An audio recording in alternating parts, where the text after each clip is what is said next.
great point, Waz, because so far AOC has tried the approach of cozying up to people like Nancy Pelosi, calling her mama bear, complimenting her.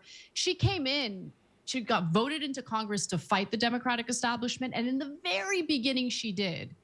But she caved to them pretty quickly. And look, we are back on the Young Turks channel on YouTube today, and Anna Kasparian and her contributor Waz are discussing the problems in the Democratic Party. There's a lot of talk about the problems with the Democrats these days. A lot of infighting, a lot of outfighting, all sorts of mess. It's a big discussion. And they both bring up some pretty good points in this video. As you know, if you've been watching the Young Turks or you've been watching my channel, Anna Kasparian has been on a redemption arc for well over a year now, basically leaving the left. And ever since Trump's election, even Cenk Uygur, founder of the Young Turks, has also been making overtures towards the right, let's put it that way. But even those slight moves he's been making have unleashed a torrent of negative comments in comment sections under the Young Turks YouTube videos. And he's getting a lot of flack. In fact, I'm making another video today. It'll be up in a day or two, where he goes on Piers Morgan and just gets slaughtered by Dave Rubin. But for now, let's get back to this video about the gerontocracy that is running and ruining the Democrats. So let's hope that they keep them in charge, because they're running them into the ground. Anyway, let's get over to MSNBC here. I think the party needs to concede, retire, enjoy the rest of your life. What is about and this? let them be This leadership. gerontocracy seems like it's intractable. Why not have an AOC and a Jasmine Crockett, who, quite frankly, are never scared? Never. Of Donald Trump or communicate Republicans. with regular people about regular things. I mean, AOC and Jasmine Crockett are probably two of their best communicators. We need messengers to make sure that people are paying attention to all these hearings on Capitol Hill, to communicate to voters. I don't agree with what Bernie Sanders said, that we've abandoned the working class people. No. We actually are the party of working class people. Totally out of touch. Completely and utterly out of touch. The Democrats are in no way the party of the working class people, at least not today. Maybe there was a time when they were. For example, all my family, my older family members, my parents, you know, my great uncles and great uncles and stuff, they all believe that. You know, for them, that's why they always vote Democrat. You know, they're pro-union and all these things. I'm not saying I'm anti-union. I'm not saying that. But I'm also pro-business, you know. If a business doesn't want to allow unions, okay, fine by me. If people want to organize and force unionization, fine by me, you know. If you can make it happen, good, make it happen. Anyway, but they're living in a whole nother world, a whole nother time, an era of America that simply no longer exists. It's much like in the UK, the Labour Party has given up even the very pretense of being the party of the working people. I think that started happening. Any UK listeners can correct me, but I think it pretty much started happening with Blair, Tony Blair. Anyway, let's get back into this. it's a new day in America, folks, where you have someone like Joy-Ann Reid on MSNBC criticizing the Democratic Party. Hear, hear. Now, of course, this has to do with the Democratic leadership, in this case in the House, refusing to kind of step aside and allow for younger members of Congress to take the reins, to serve in leadership roles. And to be more specific, this week we learned that while AOC, Representative Alexandria Ocasio-Cortez, was trying to win a leadership role in the House Oversight Committee, Nancy Pelosi was behind the scenes whipping up votes against her to ensure that a more moderate Democrat, Representative Jerry Connolly, who's 74 years old and is currently suffering from cancer, would be named the leader, Democratic leader of this committee instead. And so I'm real curious to get your thoughts, Waz, because for the most part, I mean, I agreed with what, Joy Reid was saying, and I don't agree with her often these days. I rarely agree with Joy-Ann Reid when it comes to what the Democrats are doing or what they should be doing and what's right and what's wrong. But I think it's obvious that everybody understands this gerontocracy situation is bad. It's bad for business. Like, this idea that you can be dynamic and reach a mass audience with, you know, these freaking people that you got to wheel across the damn stage or on crutches, you know, and they basically got to eat in public with a damn bib on. I think that's a problem. And I'm not trying to be ageist here, but it, like, just look at it looks insane. And then, you know, when they come out and say like, oh, we're the party that has the best interest of the country and blah blah blah, and they do this stuff like just nakedly grab for power at every single turn, like everybody knows that's the wrong move. What I will say, man, and if you ever watch a Nancy Pelosi interview and she's talking about her machinations behind the scenes, she's a freaking mob boss. And I think what she would say to AOC is, why don't you whip up the votes? Okay?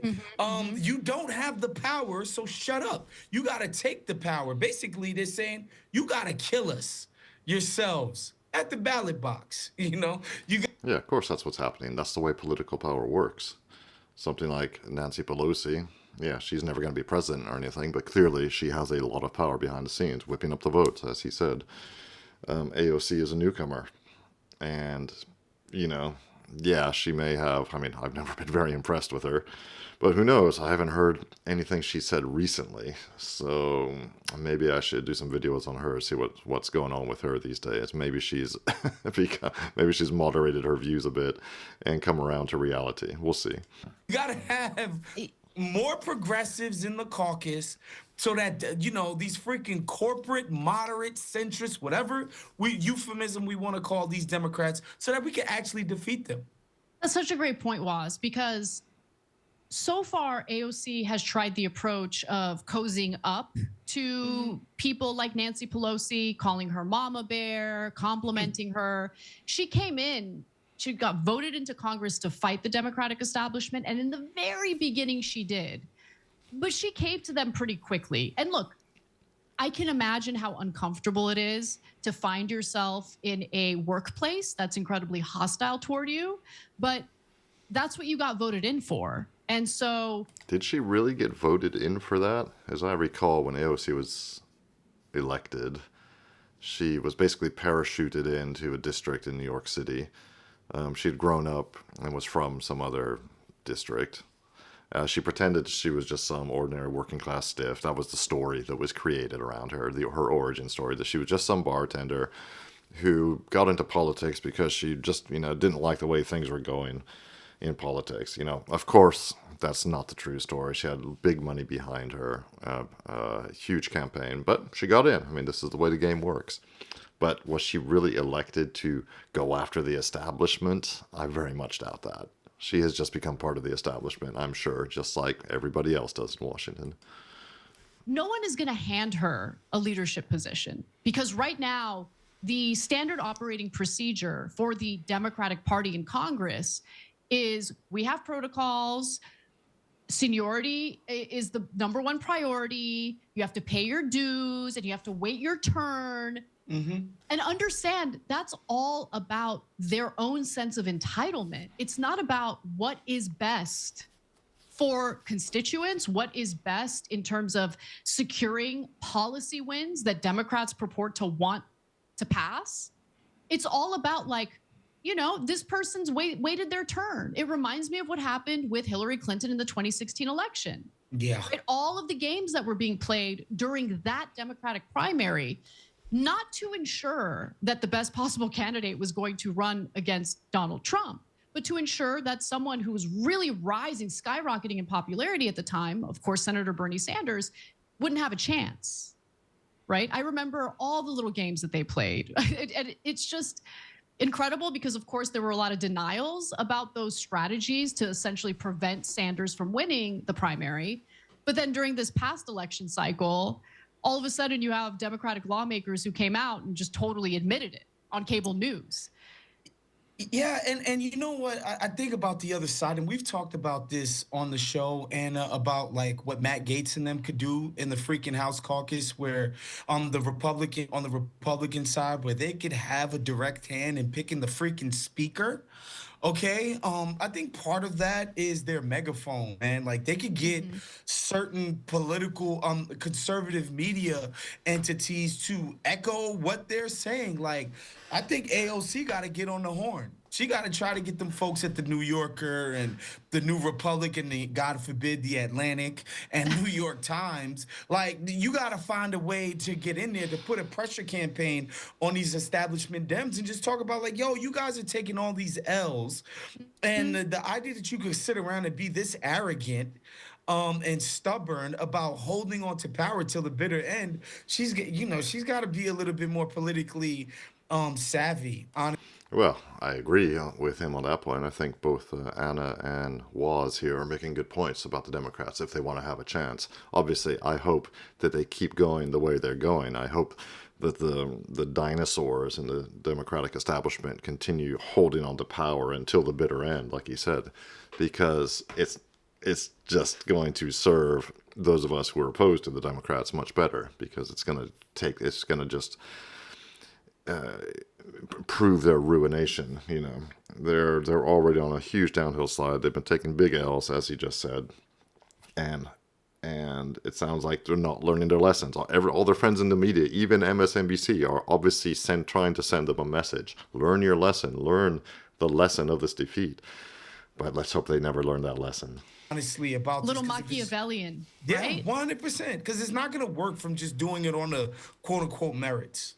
100%. Now, I want to go to one more video here, and this is Chris Hayes, also a host over at MSNBC. But in light of everything that has happened over the past decade, it does feel like Democrats still have not learned a pretty important lesson here. In April of last year, President Joe Biden announced he was running for re-election, even though he was the oldest man to ever serve as president, and was also clearly having a hard time communicating at the level necessary to occupy the bully pulpit. Oh, that's a very nice way of putting the guy, of saying that Joe Biden was losing his mind, basically. Dementia. Not capable of communicating in a way that's best for occupying the bully pulpit. Did he call it the pulpit? Yeah. It wasn't until over a year later, when Biden gave a cataclysmic performance in his first debate with Donald Trump, that the Democrats changed course. You would think that would have been enough for Democrats to start taking the age issue seriously. But it was not. Jerry Connolly won that vote today. And he did so thanks in part to former Speaker Nancy Pelosi whipping votes for him. Pelosi whipped votes to make sure that Connolly got the oversight job over the young star in the party, even as the 84-year-old Pelosi is recovering from hip surgery after suffering a fall.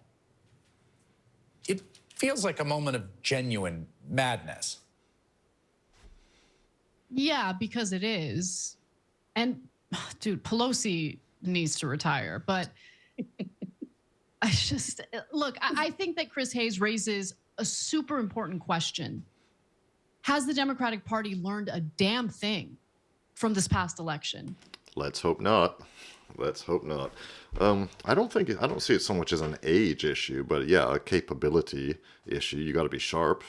I know old people. Well, my daughters say I'm old. I'm 59 years old, but say 20 years from now when I'm 79, if you still got your wits about you, if you're quick and snappy and you can handle the pressure and all that, I don't think age matters at all, frankly. I don't see. Now, ability, yeah, when people can see that you're slowly becoming more and more feeble, like what was obvious with Joe Biden, and we're seeing it with Trump too. I mean, to be fair, he's a lot less, he's amazingly energetic for a man of his age. And